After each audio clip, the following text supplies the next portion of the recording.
Eu até hoje recebi no meu, até pra vocês comentarem, eu recebi hoje uma pergunta na minha caixinha lá do Instagram. O cara falou assim, pô, eu tô com 67% de lucro em Banco do Brasil. Vendo pra comprar uma outra mais barata e depois volto. Do Brasil. Aí eu falei, cara, é igual você cortar uma árvore, uma laranjeira que te dá um monte de laranja. Você cortou, no dia seguinte ela não vai mais te dar laranja. Pois e você é. quer a laranja. Pois então é. não faz sentido. Como que vocês olham isso? Vocês venderiam o Banco do Brasil Cara, ou não? o Banco do Brasil, a bem da verdade, hoje ele é muito bem falado. Todo mundo adora o Banco do Brasil, verdade, todo mundo ama o Banco do Brasil, é aquela maravilha, dá um baita de um ROI, carteira redondinha e tal. O Banco do Brasil nem sempre foi isso, não. Acho que... Olha lá, em 2015 tinha Olha ROI 2015, de 8. Exatamente, um ROI péssimo, né? Então, aí entra a questão do preço teto. Falou, pô, mas a Aloíse não está aportando, mas o preço teto está falando para aportar. As pessoas têm que entender que o preço teto ele é uma referência para te dar uma margem de segurança, que você bem colocou agora. Então, você pode exigir uma margem de segurança maior ou menor. Exato. Então, pode ser que o Fábio ele vai ter um preço teto para Banco do Brasil, né? Sei lá, de...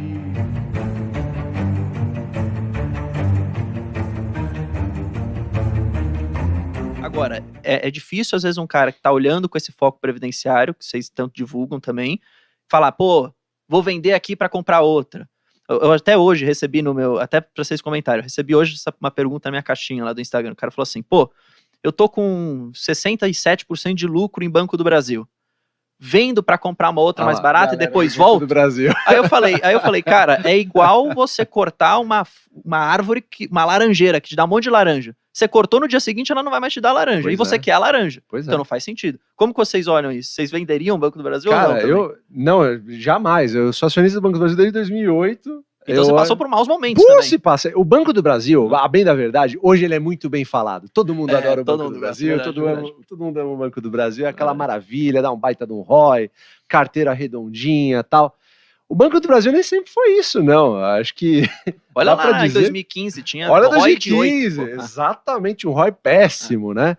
Só que, obviamente, como a gente sempre fala, a empresa é um organismo vivo, ela não fica lá esperando cair o caos na casa, tipo... As pessoas que estão lá nessas empresas, elas se mexem para fazer o negócio girar, para ganhar cada vez mais dinheiro. E só usufrui disso quem fica casado com essas empresas. Você nunca vai colher bons resultados em 1, 2 anos. A gente está falando sempre de 10, 20 anos. A gente sempre cita o Morgan Housel, hoje especificamente. A gente fala do Morgan Housel, ele fala do livro Psicologia Financeira, que é muito legal. E ele fala uma coisa que ele me marcou totalmente. Ele fala que ele não procura ativos que dão um maior retorno em dividendos num curto, médio prazo. Ele procura ativos que ele quer um retorno, que ele busca um retorno aceitável, mas que ele saiba, ou pelo menos ele imagine que vai durar pelos próximos 100 anos. Por conta justamente desse juros sobre juros que ele vai ganhar pelo máximo tempo possível.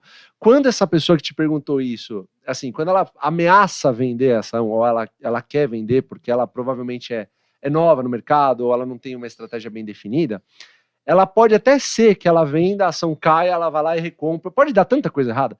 Ela pode vender a ação, cenário 1, ela pode vender a ação cair, por exemplo, para 35, ela comprar a ação e para 28, ela reclamar porque devia ter esperado mais. Exato. Ela pode vender a 45, a ação pode ir para 70, desdobrar por 2 e ela pode reclamar porque ela vendeu. Ou ele nunca mais comprar e não receber também. Ele nunca mais comprar. E o pior, pagou imposto em função disso, foi acima de 20 mil reais, se ele montar uma posição boa. E esse imposto que ele pagou vai fazer diferença nos próximos 100 anos, como diria o Morgan Housel.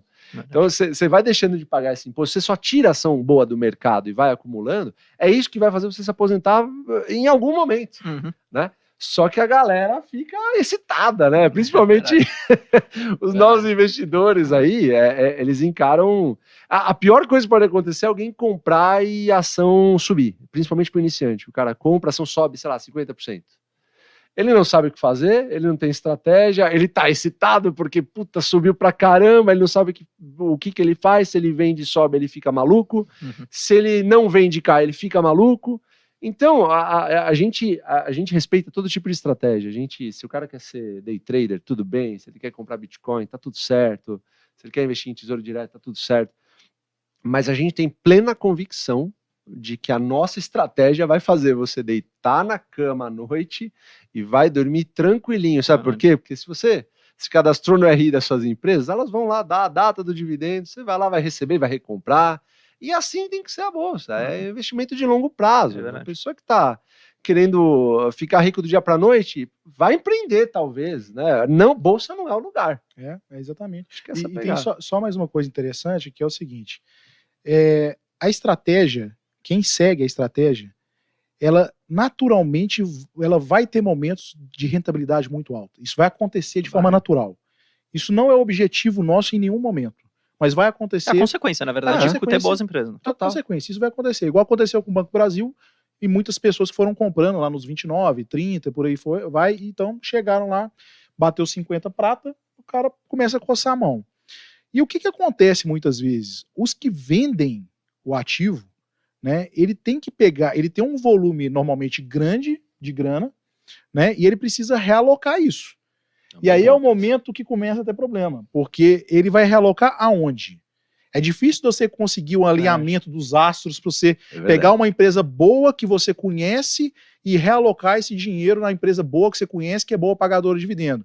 E na maioria das vezes o que o cara faz? Ele pega esse dinheiro, ele joga numa empresa que ele não conhece muito bem. Ou né? que foi muito amassada, que tá muito lá pra baixo, que o cara nem sabe por quê, às vezes. Exato. Né? Ou uma empresa que ele fala que acha que é a próxima porrada. E aí é onde ele perde. O problema tá no achar, né? Achar muitas coisas que é o problema. Esse é o problema. Então você tá trocando algo que você já tem uma experiência, você já conhece aquilo lá, né? Para algo que normalmente você não tem o domínio. Então fica quieto, vai acumulando, vai deixando o dividendo entrar, né? O legal da nossa estratégia, que a gente sempre fala, é para você ir construindo. Você vai construindo o seu patrimônio, você vai construindo a sua aposentadoria. Quando a pessoa, e essa pergunta é muito recorrente, a pessoa fala assim, pô, eu vendi um apartamento, quero vender um apartamento, eu quero colocar um dinheiro de um apartamento em ação, não sei o quê. Esse é o pior cenário que tem, cara. Esse é o pior modelo que tem para você começar a investir. A pessoa tem um dinheiro muito grande, nunca teve experiência de investimento da vida dela, né? Da vida dela. Muitas vezes a gente não sabe, mas pode ser da vida dela, né? E ela vai lá e quer alocar tudo de uma vez. Né? Então, se começa a ter um ambiente muito volátil, ela não suporta. Ela começa a ter dor de barriga, começa a passar mal, começa a não dormir. Por isso que é tão legal a estratégia de você construir uma carteira. Né, aos poucos, você vai fazendo pequenos aportes, né, aos poucos para você ir sentindo, conhecendo as empresas, né, você participa das conferências de resultado, começa a sentir um pequeno dono de um grande negócio, que é o que o Bassi sempre fala, e aí depois, naturalmente, você já vai estar, quando você perceber, uma posição grande. Por isso que eu odeio quando eu escuto uma estratégia de pessoas que falam assim, não, eu tô muito novo, eu vou colocar numa empresa que me dá uma porrada, eu vou ganhando muita grana, e quando eu chegar lá na frente, fácil, né? Eu pego aquele dinheiro todo que eu ganho e vou pra Taesa. Sabe, não vai. Sabe por que você não vai? Exato. Porque você não conhece a empresa. Você não construiu. Você nunca investiu, você nunca viu. Você nunca investiu. E provavelmente, se o cara fizesse isso numa porrada, ele iria errar. Então é muito difícil. A estratégia, ela é construída devagar, sempre. Devagar e sempre. E a mesma analogia são com as empresas que a gente quer se tornar sócio. São empresas que são bem devagarzinho. Não são empresas que têm... Pode reparar, não é nenhuma empresa que tem uma estratégia genial que eu vou, maluca, que eu vou pegar e dar grande tacada da minha vida. Pode reparar, são todas as empresas do Bash, são aquelas que vão devagarzinho. Você cresce... Devagar e sempre, né? Você cresce, sei lá, você cresce 5%, 10% no ano. Não tem nada louco de 50%. Então, você vê que são empresas conservadoras, né? Porque a gente tem como também ser conservador em bolsa. Né? Assim como você leva uma gestão conservadora numa empresa, que são essas empresas que a gente procura, da mesma forma a gente trabalha com uma gestão conservadora em bolsa, para que todo mundo consiga, em última instância, dormir tranquilo, que é o que o Fabião falou. Mas eu entendo muito a pergunta que esse rapaz fez, também fazem pra gente esse tipo de pergunta, tipo, e o Banco do Brasil agora, né? Tá barato ou tá caro?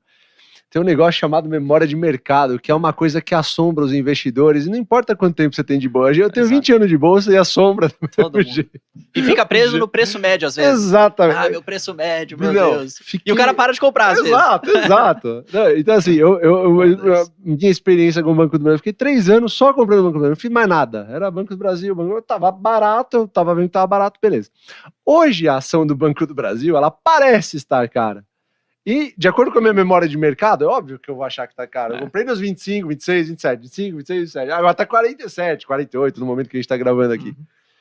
Tá caro ou tá barata? Você vê a empresa com valor patrimonial a R$56, empresa pagando 40% de payout, e esses 40% correspondem a uns 10% de dividendo líquido, livre de imposto, bonitinho na tua conta. E aí você pergunta, tá barato ou tá caro? Baseado em dados, barato.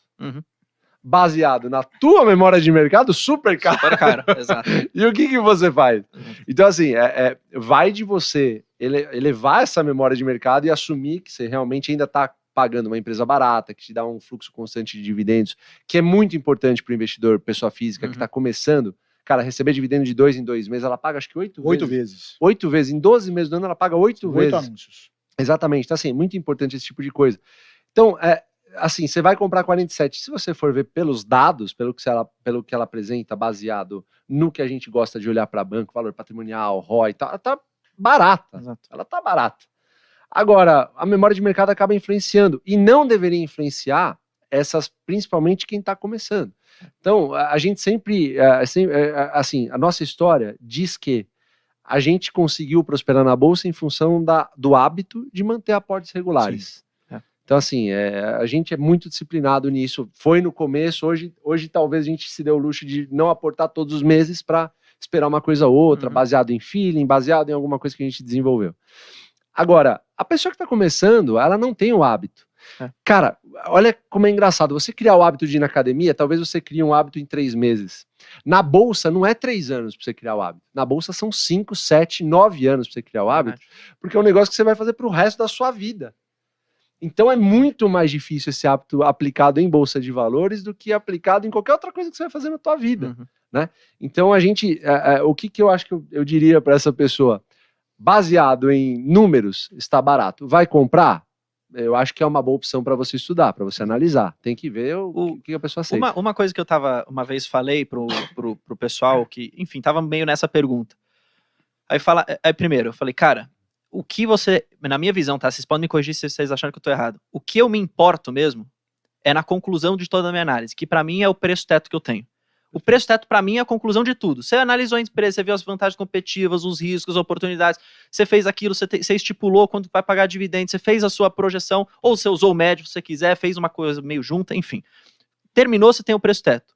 Teoricamente, primeiro, se você não acredita no preço teto que você fez, já tá errado. Então você tem que voltar tudo atrás para fazer sua análise. Se você acredita naquilo, eu sempre falo pro pessoal, eu tento fazer meu aporte racional 100% do momento. Tô na tela, tá no meu momento de aportar, no meu momento mensal, semanal, quinzenal, sei lá, eu vou aportar, se tem a margem de segurança para comprar. Agora, o pessoal fala, Bruno, mas você vai comprar Banco do Brasil a 46? A Luíse Barsi falou que ela só compra 30, sei lá, 32.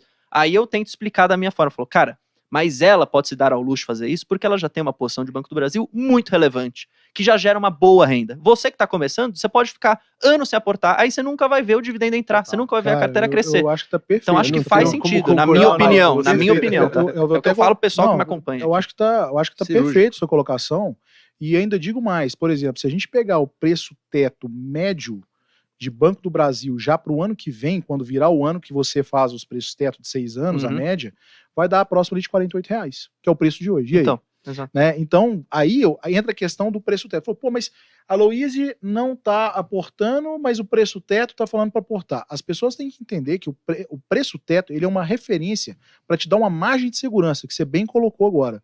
Então, você pode exigir uma margem de segurança maior ou menor. Exato. Então, pode ser que o Fábio ele vai ter um preço teto para Banco do Brasil, né, sei lá, de 35. Não é 30 até hoje. 30, 35, o que seja, né?